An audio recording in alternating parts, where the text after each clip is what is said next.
आज के इस नए हिंदुस्तान में अक्सर आप देखते हैं कि रोज़मर्रा पुराने हिंदुस्तान का कोई नया किस्सा हमारे सामने ज़रूर आ जाता है।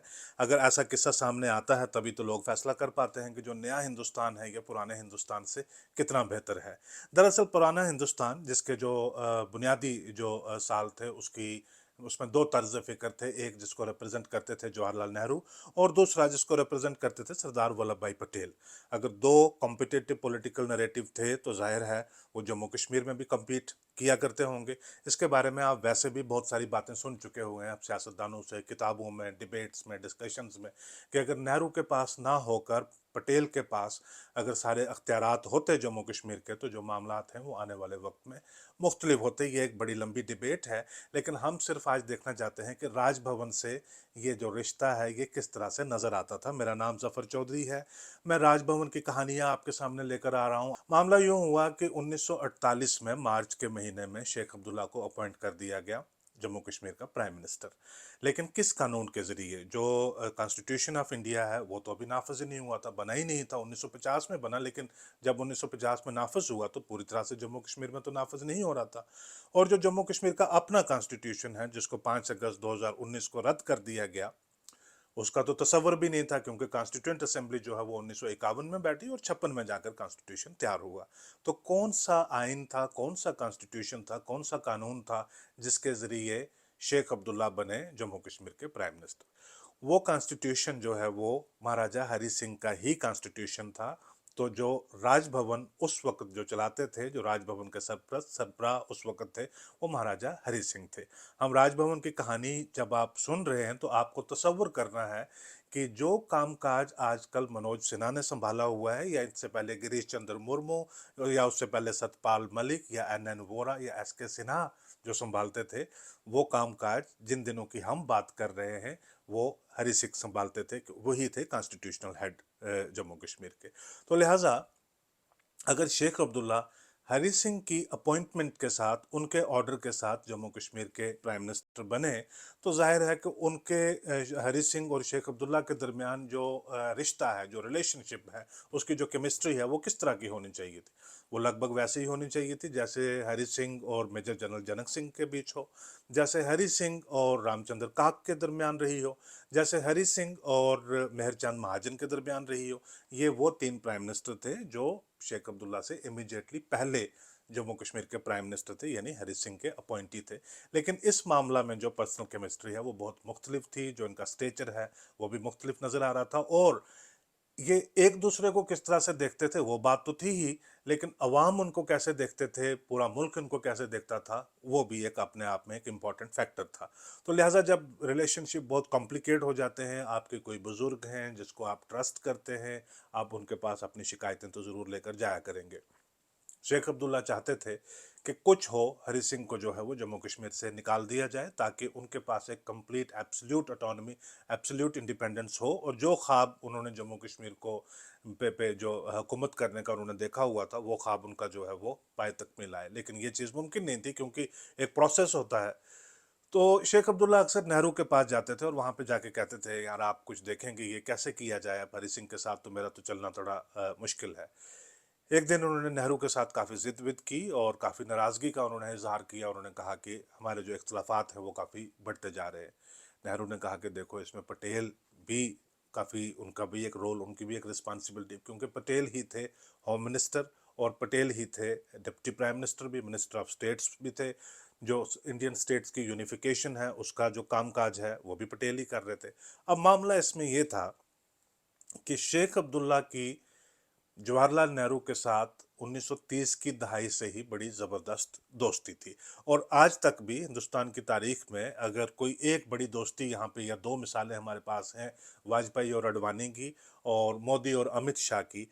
ये तो खैर इन्होंने इकट्ठे काम किया। नेहरू तो वो थे जिन्होंने शेख अब्दुल्ला को जेल में भी डाला, 11 साल तक वो जेल में भी रहे। जेल से जब छूटे तो दिल्ली में जो उनकी रिहाइश थी वो नेहरू के ही घर पे थी, उन्हीं के घर में जाकर वो रहते थे।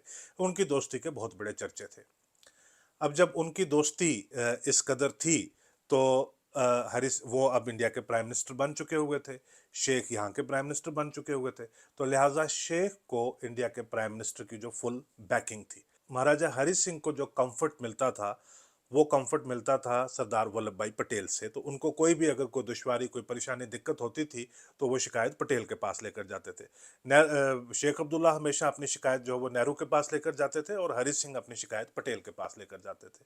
अब वो किस्सा जिसका मैं जिक्र कर रहा हूँ, उसमें शेख अब्दुल्ला गए नेहरू के पास, और उन्होंने गुस्सा वुस्सा किया। उन्होंने कहा, देखिए, पटेल सपोर्ट करते हैं महाराजा हरी सिंह को, और पटेल की शाह के ऊपर जो है वो हरी सिंह बहुत सारी चीज़ें ऐसे करते हैं जिनका जो मेरा रूटीन का एडमिनिस्ट्रेटिव अफेयर है बतौर प्राइम मिनिस्टर, उसमें खलल पड़ती है, तो आपको ये मामला रिजॉल्व करना पड़ेगा। तो नेहरू, मतलब आप उस वक्त की जो शिष्टाचार जिसको हिंदी में बोलते हैं, या इखलाक, कर्टसीज, आप उसका अंदाज़ा लगाइए। नेहरू ने कहा, यार इस तरह से बात नहीं हो सकती, ऐसा है कि हमें पटेल के पास जाना पड़ेगा, और मैं बीच में बैठता हूँ, आप और पटेल आपस में बात कर लीजिएगा। कुछ और मिनिस्टर्स और कुछ और सेक्रेटरीज को भी साथ ले गए कि जो बाकी मामले हैं जम्मू कश्मीर के वो भी रिजॉल्व हो जाएंगे। पटेल साहब के यहाँ गए। वो थोड़े सारे अलील भी रहते थे, उनकी तबीयत ठीक नहीं रहती थी, ज़्यादा बाहर नहीं आते थे, तो प्राइम मिनिस्टर ही उनके घर में गए, चलिए वहाँ पे बात करते हैं। तो एक बड़ा सारा कमरा था, एक जगह पटेल बैठे हुए थे, एक कुर्सी के ऊपर शेख भी बैठे, नेहरू बैठे, बाकी सब बैठे। तो इनकी धीरे धीरे आहिस्ता आहिस्ता बात करते करते शेख और पटेल के दरमियान में एक बहस का माहौल माहौल बन गया। तो पटेल थोड़े सारे जोर से बोले। उन्होंने कहा, देखो शेख अब्दुल्ला, जिस कुर्सी में तुम बैठे हुए हो ना, कुछ दिन पहले यहाँ पे महारानी तारा देवी आई थी, तो वो भी इसी कुर्सी में बैठी हुई थी। इसी कुर्सी में बैठकर उन्होंने अपनी शिकायत का इजहार जो है वो मेरे सामने किया, कि आपकी चंद हरकतों की वजह से आप जो तकरीरें करते हैं, जिसमें आप कहते हैं कि महाराजा हरि सिंह की वजह से फलां फलां फलां फलां चीज़ें हुई, और महाराजा के जज्बात किस तरह से मजरूह होते हैं, और मैंने उनका जिक्र नहीं किया, उन चीज़ों का आपके साथ जिक्र नहीं किया, तो आप क्या बात करते हैं मेरे साथ। तो शेख जो है वो भी आगे से भड़क गए। शेख कहते हैं कि अगर आपको हरि सिंह का इतना ही ध्यान है, तो आप हरि सिंह के जरिए ही जो है वो सारी चीज़ें, जम्मू कश्मीर के मामलात हैंडल कर लें, तो मैं अपनी सियासत जो है उसका क्या तरीकाकार होगा वो मैं देख लूंगा। इतने में पटेल बोले। पटेल कहते हैं, जिस लहजे से आप मेरे साथ बात कर रहे हैं, मेरे साथ कभी इस लहजे में कोई बात नहीं करता। तो शेख भी पलट के बोले, कहते, जिस तरीके से, जिस आवाज़ में, जिस टोन में आपने मेरे साथ बात की, मैं भी वो सुनने का आदी नहीं हूँ। तो लगा कि ये माहौल काफ़ी टेंस हो गया और ये बिगड़ भी सकता है। तो इस दौरान नेहरू ने शेख का हाथ पकड़ा और एक कोने में ले गए, वहाँ पे जाकर उनके साथ बात की। मैंने उन्नीस उसी कमरे के बीच की बात है, वहाँ पे बात की, यार मुनासिब नहीं है, देखो हम मामले को रिजॉल्व करने के लिए यहाँ पे बैठे हुए हैं, मज़ीद कॉम्प्लिकेट करने के लिए नहीं बैठे हैं। तो खैर वापस जाके वो माहौल जो है वो ठीक हुआ, और फिर जो कुछ गारंटीज़ हैं, शेख ने कहा कि ठीक है, हम महाराजा के साथ ठीक चलेंगे, और पटेल ने कहा कि ठीक है यार, मैं भी महाराजा को जो वो बताऊंगा कि भी एक दूसरे के साथ आप कोऑपरेट करो और कोऑर्डिनेट करके चलो। एक किस्सा मुझे अभी यही बात करते हुए फिर से याद आ गया, कि जो डिफरेंसेस हैं दोनों के बीच में, राजभवन के बीच और जो पॉलिटिकल लीडरशिप है उसके बीच जो डिफरेंसेस हैं, वो कॉम्प्लिकेट किस तरह से हो रहे थे। शेख के एक रिश्तेदार थे, हैरी नीडू, और उनका एक दूसरा नाम भी था, थे अब्दुल कादिर के नाम से वो जाने जाते थे। वो मध्य प्रदेश, आज के मध्य प्रदेश में, यानी जो इंदौर रियासत है, उसके जो होलकर राजा थे यशवंत राव, उनके वहाँ वो एक वजारत जैसी, मिनिस्टेरियल जैसी पोजीशन में थे, लेकिन उनके प्राइवेट सेक्रेटरी यानी मुशीर ख़ास जो है वो उस तरह से वो थे। काफ़ी देर से जो है 20-25 साल से वहाँ पे वो काम कर रहे थे। अचानक क्या हुआ कि 1948, ये जो यही दौर है 1948-49 का दौर है, उसमें क्या हुआ कि न्यूयॉर्क में एक एग्जीबिशन लगी हुई थी, और एक चैरिटी है वो अपने जो कुछ हीरे जवाहरात वगैरह है, अपनी ज्वेलरी है, उनको ऑक्शन पे उन्होंने रखा हुआ था। रॉयल जो ज्वेलरी है उनको ऑक्शन पे डाल के जो पैसा वहाँ से हासिल होना था, उससे वो एक हॉस्पिटल को फंड कर रहे थे। वो जो पैम्फलेट है, वो जो महाराजा इंदौर के हैं, होलकर महाराजा हैं, उनके हाथ लगा। उन्होंने देखा, यार ये ज्वेलरी तो हमारी इंदौर रियासत की है। तो एक बड़ी पीछे डिटेल में एक बात कही कि ये ज्वेलरी यहाँ से चोरी हुई। तो विजय लक्ष्मी पंडित, जवाहरलाल नेहरू की बहन, उस वक्त इंडिया की एम्बेसडर हुआ करती थी यूनाइटेड स्टेट्स में, उन्होंने उनके नोटिस में लाई बात, जो है इंडियन गवर्नमेंट तक यहाँ पे एक लंबी एक इन्वेस्टिगेशन वो चली। लेकिन मामला ये हुआ कि जो अब्दुल कादिर हैं या हैरी नीडो हैं, उनको बॉम्बे एयरपोर्ट के ऊपर उनको हिरासत में ले लिया गया। इन दिनों एक और चीज़ होती थी कि यूनाइटेड नेशन में इंडिया के डेलीगेशन जाया करते थे, पाकिस्तान के डेलीगेशन भी होते थे, और पाकिस्तान से वो अपने जो भारी भरकम ओरेटर्स हैं उनको वो भेजते थे ताकि वो वर्ल्ड कम्युनिटी को कन्विंस कर सकें कि जो जम्मू कश्मीर के ऊपर जो बेहतर स्टैंड है, जो जम्मू कश्मीर के ऊपर जो लेजिटिमेट स्टैंड है, जो भारी स्टैंड है, वो पाकिस्तान का है, हिंदुस्तान का नहीं, क्योंकि जम्मू कश्मीर एक मुस्लिम मेजॉरिटी स्टेट थी और उसको लिहाजा एक जो मुस्लिम कंट्री डोमिनियन बन रहा था उसको उसके साथ जाना चाहिए था। आप देखिए कि अगर इंडिया के डेलीगेशन में शेख अब्दुल्ला होते हैं, जो हुआ दरअसल हमेशा, और वो जाकर एक वर्ल्ड फोरम में बताते हैं कि अगर Muslim majority state Jammu Kashmir थी, मुसलमानों का सबसे पॉपुलर और बड़ा लीडर जो है वो मैं हूँ, और मैं पूरी दुनिया को बता रहा हूँ कि हम मुसलमान हिंदुस्तान के साथ जाकर खुश हैं, ये हमारा मॉरल फैसला है, ये हमारा पॉलिटिकल फैसला है, ये हमारा आइडियोलॉजिकल फैसला है कि वी आर विद इंडिया, तो उससे जो पाकिस्तान का नैरेटिव है वो पूरी तरह से डिफ्लेट हो जाता है। तो ये एक इम्पॉर्टेंस जो है शेख अब्दुल्ला का, ये नहीं है कि कोई इंडिया के साथ इस किस्म की डील थी, उसकी बाकायदा तौर के ऊपर एक कन्विक्शन थी कि मुझे ऐसा ही मेरा स्टैंड जो है वो रहे। लेकिन ये जब ब्रदर इन लॉ का, साले साहब का जो मामला बन गया, तो शेख अब्दुल्ला ने कहा कि देखिए, ये मुझे डिफेम करने के लिए, मुझे हैरेस करने के लिए, मुझे ह्यूमिलेट करने के लिए महाराजा हरी सिंह ने वहाँ महाराजा होलकर यशवंतराव के साथ मिलकर ये एक चाल चली, और मेरे साले को इन्होंने पकड़वाया बॉम्बे में ताकि मैं बदनाम हो सकूं मुल्क में, और इसको जो अंजाम दिया वो दिया पटेल ने, क्योंकि पटेल जो है वो होम मिनिस्टर थे, तो लिहाजा पुलिस उनके पास है, इंटेलिजेंस उनके पास है, तो शेख इस बात के ऊपर जो है वो नाराज हो गए, काफी गुस्से में आ गए, और बिल्कुल जिद लेकर बैठ गए। वो कहते कि जब तक ये मामला रिजॉल्व नहीं होता, मेरे जो ब्रदर इन लॉ है उनको छोड़ा नहीं जाता, तो तब तक मैं न्यूयॉर्क जाऊंगा ही नहीं। फिर पटेल ने मुदाखलत की तो उनको वहां से छोड़ा। तो ये जो नेहरू के साथ शेख अब्दुल्ला की दोस्ती और पटेल से जो कंफर्ट मिलता था हरी सिंह को, ये एक मुसलसल मामला चलता आ रहा था। ये प्ले होता था दिल्ली में, उसके इम्पैक्ट जम्मू कश्मीर में होते थे, या यहाँ पे जो मामला होता था तो उसका इम्पैक्ट दिल्ली में होता था। लेकिन क्या ये जो इनके बीच में जो खला है ये कम की नहीं जा सकती थी? क्या इनके जो रिलेशनशिप वो बेहतर हो नहीं सकते थे? क्या इनके दोनों के इर्द गिर्द कुछ ऐसे लोग नहीं थे जो इनके जो रिलेशनशिप्स में जो एक रिकन्सिलिएशन है वो करवाते? क्योंकि दरअसल इनके इर्द गिर्द लोग वो थे जिनका मुफाद, जिनका इंटरेस्ट इस चीज़ में था कि इनके दरमियान जो कन्फ्लिक्ट हैं वो और ज़्यादा वाइडन हो, इनके बीच में जो प्रॉब्लम्स हैं, जो मिसअंडरस्टैंडिंग्स हैं, वो और ज़्यादा बढ़े। एक तो लॉबी थी इस किस्म की जो दिल्ली में जाकर पटेल को और नेहरू को हमेशा दोनों के खिलाफ बताते रहते थे कि ये इस तरह से वो हो रहा। वो क्योंकि कुछ लोग होते हैं जिन्होंने एक अपनी इम्पोर्टेंस किसी दरबार में क्रिएट करनी होती है, तो आपकी इम्पोर्टेंस उसी सूरत में बनती है कि अगर आप उनकी दिलचस्पी की खबर कहीं से इकट्ठी करके लेकर जाएं।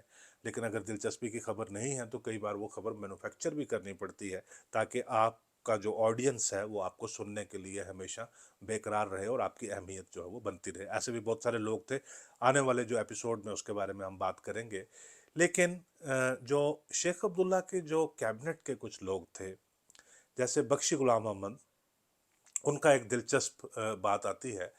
अब शेख बहुत ज़्यादा गरीब तो नहीं थे लेकिन बहुत ज़्यादा अमीर भी नहीं थे, क्योंकि बुनियादी तौर के ऊपर उनकी जो फैमिली के कुछ बिजनेस वगैरह थे, लेकिन जब नीडूज़ की फैमिली में उनकी शादी वादी आई तो कुछ उनको भी जो है वो हिस्सा मिला, जिससे वो अपनी सियासत अच्छी तरीके से कर सकते थे। यानी कुछ असासा उनके पास था, लेकिन इतना भी नहीं था कि वो इम्पोर्टेड गाड़ी खरीद सके। हरी सिंह को बहुत ज़्यादा शौक था इंपोर्टेड और महंगी गाड़ियों का, यूनिक गाड़ियों का बहुत ज़्यादा शौक था। अभी हाल में भी आपने देखा होगा कि लंदन में शायद उनकी एक गाड़ी का ऑक्शन हुआ, तो वो महंगी महंगी गाड़ियां जो हैं वो उनके पास ज़रूर रहा करती थी। अब शेख जब प्राइम मिनिस्टर बने तो उन्होंने भी कुछ गाड़ियां खरीदी, जिनमें से एक कैडिलैक गाड़ी भी थी, एक ओपन गाड़ी भी थी, दो तीन इस किस्म की गाड़ियां खरीदी जो काफ़ी एक्सपेंसिव थी और इम्पोर्टेड थी। शेख का क्रिटिसिज्म होने लगा, कहने लगे देखिए ये तो सोशलिस्ट मिजाज का आदमी था, ये तो गरीब दोस्त आदमी था, इसने इतनी महंगी गाड़ी, जो राजाओं जैसे शौक जो है वो इसने क्यों रखे? उसको खैर शेख ने रिस्पॉन्ड किया था, उन्होंने कहा ये गाड़ियां मैंने खुद के लिए नहीं है, अब मैं प्राइम मिनिस्टर हूँ तो मैं इसमें ट्रैवल करता हूँ, सेक्रेटरीट वगैरह जाता हूँ, लेकिन ये मैंने अपने लिए नहीं। नेहरू आते हैं यहाँ पे, मुल्क से बड़े बड़े लीडरान आते हैं, बल्कि बैरून मुल्क से जो है वो बड़े लीडरान आते हैं। तो हमारी भी कुछ शान और शौकत होनी चाहिए कि भी हम किसी को अच्छी गाड़ी में बिठा के एक जगह से दूसरी जगह लेकर जा सकें। तो लिहाजा ये तो एक जो स्टेट का फंड है, जो स्टेट का ट्रेजरी है, उसी से ही शेख अब्दुल्ला ने गाड़ी खरीदी थी।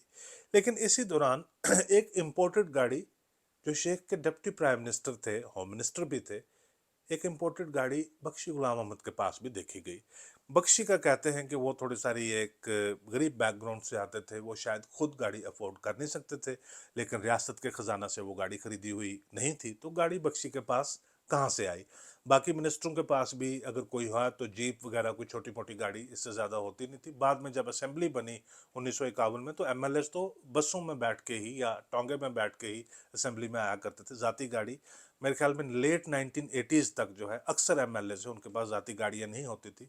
तब एक लोन का प्रोविज़न डॉक्टर फारूक अब्दुल्ला ने 1987 के बाद किया था, तो एमएलएस भी गाड़ियाँ खरीदने लगे। उससे पहले बस में बैठ कर ही यहाँ से वहाँ सारे जाया करते थे। जब बख्शी के पास ये गाड़ी देखी गई तो बख्शी के पास कोई जवाब नहीं आया कि उनके पास अचानक से एक इम्पोर्टेड गाड़ी कहाँ से आ गई। तब गाड़ियों के रजिस्ट्रेशन के मामला भी थोड़े डिफरेंट होते थे। अब ये नहीं है कि आपने जो आरटीओ की उस पे एमवीडी की वेबसाइट पे गए और वहाँ पे जाकर देख लिया कि ये गाड़ी कहाँ से आई। पता चला कि यूं ही जब बख्शी डिप्टी प्राइम मिनिस्टर बने थे, तो एक दिन महाराजा हरी सिंह ने उनको अपने यहाँ खाने पे बुलाया था, एक दावत दी थी। आपस में काफ़ी अच्छी बातचीत हुई, तो जाते हुए उन्होंने उनको एक कार गिफ्ट कर दी। अब क्योंकि कार भी उनके पास आ गई है, डिप्टी प्राइम मिनिस्टर तो वो शेख अब्दुल्ला के साथ हैं, लेकिन ये भी एम्बिशन है कि एक दिन वो भी प्राइम मिनिस्टर बने।